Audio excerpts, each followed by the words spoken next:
Halo Pak Sony dan rekan-rekan mahasiswa.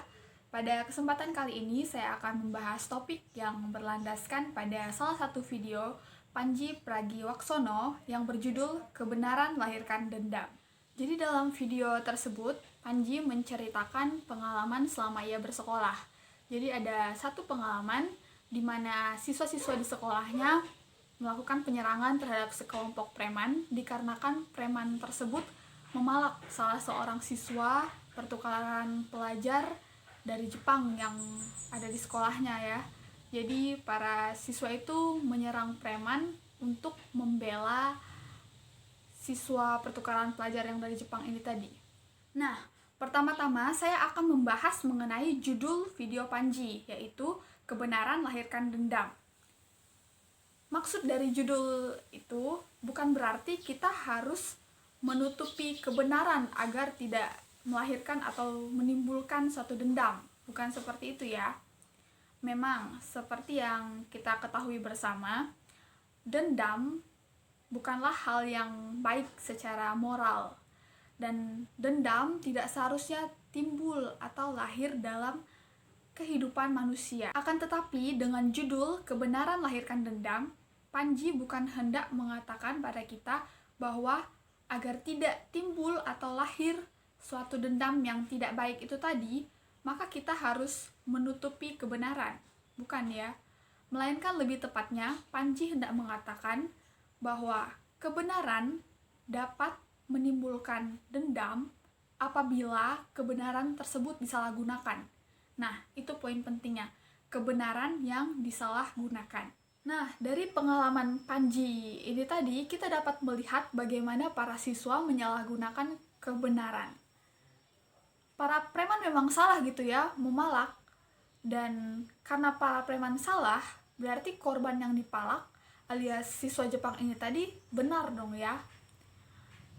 Akan tetapi, di sini para siswa yang banyak ini tadi menyalahgunakan kebenaran si siswa Jepang yang tidak salah ini tadi untuk menghakimi.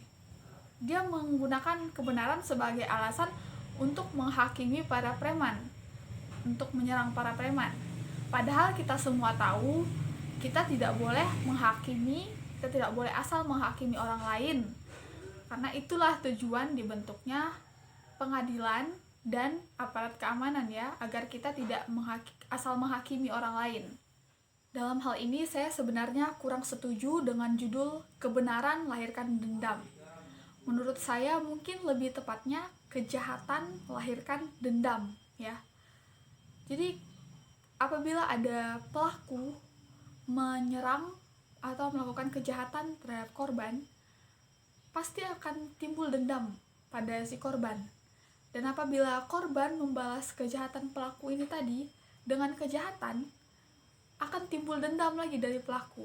Begitu seterusnya tidak selesai. Jadi kejahatan, mungkin lebih tepatnya itu kejahatan melahirkan dendam.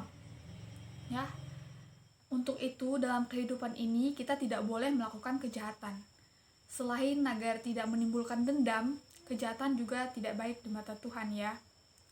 Dan apabila kita mengalami kejahatan, kita yang mengalami suatu kejahatan dari orang lain, sebaiknya kita tidak dendam. Akan lebih baik apabila kita memaafkan. Memaafkan bukan berarti kita mewajari atau membenarkan perilaku buruk seseorang. Memaafkan adalah tentang kita memutuskan untuk melepas rasa sakit. Dan dengan memaafkan, maka kita memberikan ruang untuk diri kita sendiri untuk bertumbuh. Sekian video saya kali ini. Atas perhatiannya saya ucapkan terima kasih.